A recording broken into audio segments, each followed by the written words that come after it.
आदाब दोस्तों, मैं जन्नत फिरदौस मिडनाइट स्कैरी स्टोरी से आज फिर हाजिर हूँ आपके सामने एक नई कहानी लेके। लेकिन कहानी सुनाने से पहले एक छोटी सी इल्तिजा आपसे ये है कि जिन लोगों ने हमारा चैनल अब तक सब्सक्राइब नहीं किया है प्लीज कर लें और उस बेल आइकन को भी ऑन कर दें ताकि जब भी कोई हमारी नई कहानी आए उसकी सीधी नोटिफिकेशन आप तक आ जाए।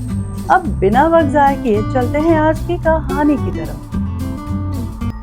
बात जब भी भूत प्रेत आत्माओं की होती है तो दिलो दिमाग में एक सवाल जरूर आता है कि क्या ये आत्माएं भूत प्रेत होते हैं। दरअसल इस बात का किसी को यकीन नहीं होता कि ये भूत प्रेत आत्माएं होती हैं। यही तो आत्माएं चाहती हैं, उनकी ये चाल है। पर सच बात तो ये है कि हमारी दुनिया से अलग इनकी दुनिया है, वो भी हमारे साथ है, हमारे चारों ओर। और ये हमें तब तक दिखाई नहीं देती जब तक वो हमें दिखना नहीं चाहती। और जब ये दिखाई दे देना तो ये बिल्कुल समझ जाना चाहिए कि उसके पीछे इन आत्माओं का जरूर कोई ना कोई मकसद जरूर होता है। इनके 5 स्टेज होते हैं। पहला, मैनिफेस्टेशन, जहां आत्मा अपने शिकार पर नजर रखती है। दूसरा, इन्फेस्टेशन, यहाँ आत्मा अपने शिकार को अपने होने का एहसास दिलाती है। ऑपरेशन, थर्ड स्टेज, जहाँ आत्मा अपने विक्टिम को सबसे अलग रखना चाहती है। फोर्थ स्टेज, पोजेशन, आत्मा विक्टिम की बॉडी में एंटर करती है और अपने मकसद को पूरा करने की कोशिश करती है। और final stage, fifth stage, death, आत्मा विक्टिम को मारकर अपना मकसद पूरा कर लेती है। कहते हैं बुरी आत्माएं किसी कमजोर दिल वालों को ढूंढते हैं, फिर उनका नाम पुकारते हैं। और बड़े बुजुर्गों का भी यही कहना है कि अगर कोई पीछे से आवाज आती है तो मुड़कर नहीं देखना चाहिए। और जिसने जब कोई पीछे मुड़कर देख लेता है तो वो उनका आसान शिकार बन जाता है, वो उनसे जुड़ जाता है और फिर इसके बाद वो सामने आने लगता है।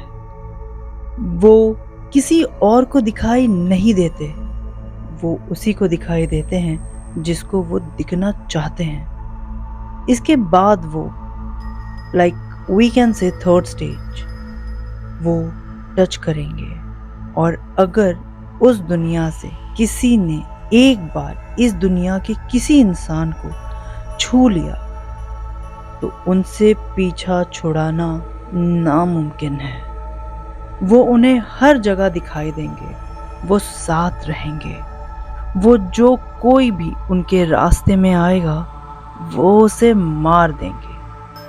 जब वो इंसान मान लेता है और एक्सेप्ट कर लेता है तो ये वो स्टेज है, वो पूरी तरह उनके वश में हो चुका होता है। उसमें और आत्मा में कोई फर्क नहीं रह जाता। अब क्या होने वाला है आगे, आइए जानते हैं। साहिबा एक प्यारी सी मासूम सी लड़की, हमेशा से डॉक्टर बनना चाहती थी। बहुत मेहनत किया था उसने, इतने बड़े गवर्नमेंट हॉस्पिटल में एडमिशन पाने के लिए बहुत मेहनत किया था उसने। बहुत खुश थी वो कि अपने सपने के करीब वो थोड़ा थोड़ा करके बढ़ रही थी, दूरियों को कम कर रही थी। उन्हें हकीकत करने के लिए वो दिन रात मेहनत करती थी। आज वो उसके एक पड़ाव को पार कर चुकी थी। वो दिन फ्राइडे का था जब वो हॉस्टल पहुंची थी। सारी फॉर्मेलिटीज उसने सैटरडे तक पूरी कर ली। अब बस वेट था तो मंडे का। पहला लेक्चर, डीन, नए स्टूडेंट, सबसे मिलना, वो बहुत एक्साइटेड थी। मंडे सुबह डीन की क्लास थी, सो वो जल्दी जल्दी तैयार होने लगी क्लास जाने के लिए। वो तैयार होकर क्लास के लिए निकलती है। उसे प्यून दिखाई देता है। वो उससे रोककर पूछती है, क्या कोई और रूममेट आने वाली है? प्यून कहता है, हाँ, लेकिन कल या परसों तक। वो फ्रेशर थी। रैगिंग के दौर से गुजरना अभी बाकी था। कुछ स्टूडेंट्स ने उसे रोका। वो रुक गई, वहीं खड़ी थी। अपने सपने और रैगिंग के बीच में थी वो। एक ने पूछा, फ्रेशर हाँ? उसने हाँ में सर हिलाया। फिर दूसरे ने नाम पूछा। उसने नाम बताया, रोजी। उसने कहा, रोजी मतलब रोज होता है ना? वो खामोश थी। वो बस चाह रही थी ये सब जल्दी खत्म हो जाए। उसने कहा, हाँ। उसने दोबारा पूछा, बिछना पसंद करोगी मैयत पर या? वो कुछ कहता, रोजी ने एक जोरदार थप्पड़ उसे लगा दिया, क्योंकि रैगिंग के नाम पर वो लोग उससे बहुत बदतमीजी करने लगे थे और उसे तंग कर रहे थे। उसने इतना कहा कि रैगिंग होती है, लेकिन एक हद तक होती है और हर एक चीज की हद होती है। किसी को इतना मत सताओ या डराओ कि उसका सब्र खत्म हो जाए। और वो चली जाती है। दिन की पहली क्लास, वो क्लासरूम, डेस्क, लेक्चर, सब कुछ उसे बहुत खुशी दे रहा था। वो पूरे दिन के लेक्चर और मसरूफियत में सुबह से लगी हुई थी। सुबह हुई रैगिंग को भी वो भूल गई थी, लेकिन वो स्टूडेंट्स नहीं भूले थे। रोहित, जेब, शुभम, रिया और सोनिया, ये स्टूडेंट्स ऐसे भी बदनाम थे। शाम को रोजी थक सी गई थी। खाना खाकर वो सोने चली गई। उसके रूममेट अभी तक आए नहीं थे। रात में उसके दरवाजे पर दस्तक होती है। पहले उसकी नींद नहीं खुलती, लेकिन लगातार दस्तक की आवाज से उसकी आंख खुल जाती है। वो देखती है कि 12 बज रहे थे। उसने सोचा, इस वक्त कौन हो सकता है? वो सोच रही थी, तभी फिर से दस्तक होती है। वो घबरा सी जाती है।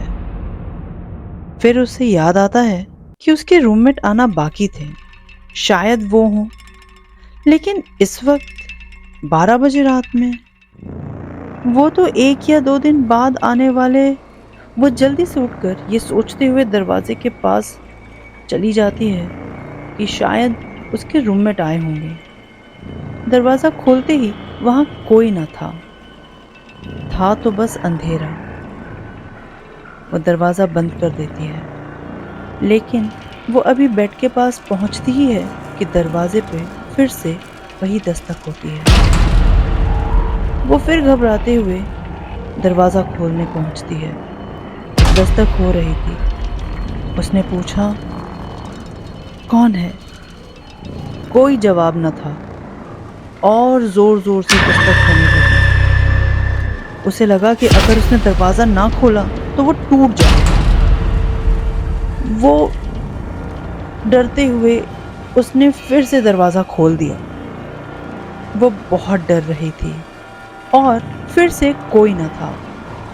वो बाहर देख रही थी, पूछ रही थी, कौन है, कौन है?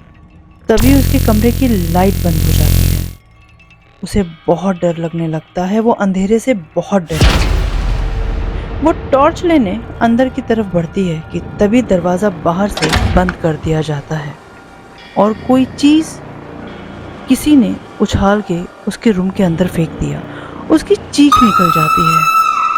वो टॉर्च की रोशनी में जो देखती है, उससे वो गुलाबी सी लड़की सफेद पड़ जाती है।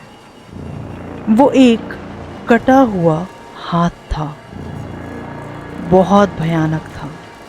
वो डर के मारे दरवाजा पीटने लगती है। वो गिड़गिड़ाने लगती है कि दरवाजा खोल दे।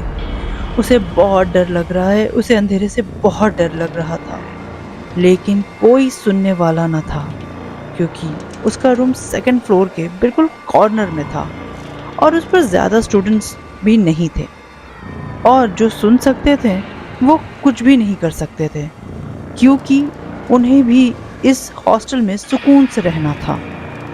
सो उन लोगों से वो पंगा नहीं लेना चाहते थे। वो रात भर चीखती रही, गिड़गिड़ाती रही, दरवाजा खोलने की कोशिश करती रही, लेकिन किसी ने ना उसकी मदद की, ना उसकी आवाज सुनी। कोई भी उसकी मदद के लिए ना आया। अगले दिन उन पांचों ने कहा, चलो अब दरवाजा खोल देते हैं। अब तक दिमाग होश में आ गया होगा। शुभ कहता है, हाँ अब ये कभी थप्पड़ नहीं मारेगी। क्यों ज़ेब? क्योंकि थप्पड़ ज़ेब को ही पड़ी थी। रिया कहती है, मजा आएगा, चलो जल्दी। सोनिया भी बहुत एक्साइटेड थी, उसका डरा हुआ हाल देखने के लिए। वो लोग उसके दरवाजे के बाहर थे, उसे आवाज देते हैं, रोजी रोजी रोजी रोजी रोजी रोजी, और दरवाजा खोलते हैं।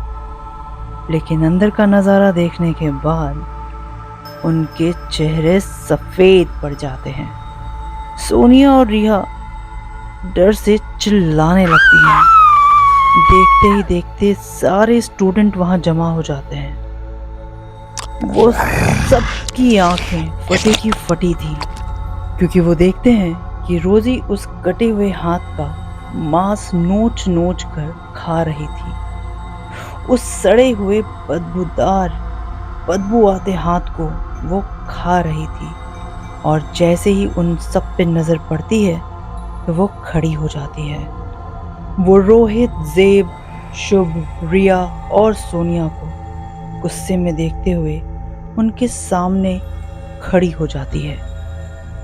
वो सब भागने लगते हैं, लेकिन उससे पहले उन सबको धक्का देते हुए रोजी कॉलेज के टेरेस पे जा खड़ी होती है। रोजी टेरेस पे खड़ी थी, सबको देखती हुई, और सब उसकी तरफ देख रहे थे। और देखते ही देखते वो नीचे कूद जाती है। उसके नीचे कूदते ही उसका सर जमीन से जा टकराता है और फट जाता है। उसकी आंखें बाहर की तरफ निकल आती हैं। लेकिन न जाने क्यों उन पांचों को ऐसा लगता है जैसे रोजी उन बड़ी बड़ी आंखों से सिर्फ उन्हें ही देख रही थी।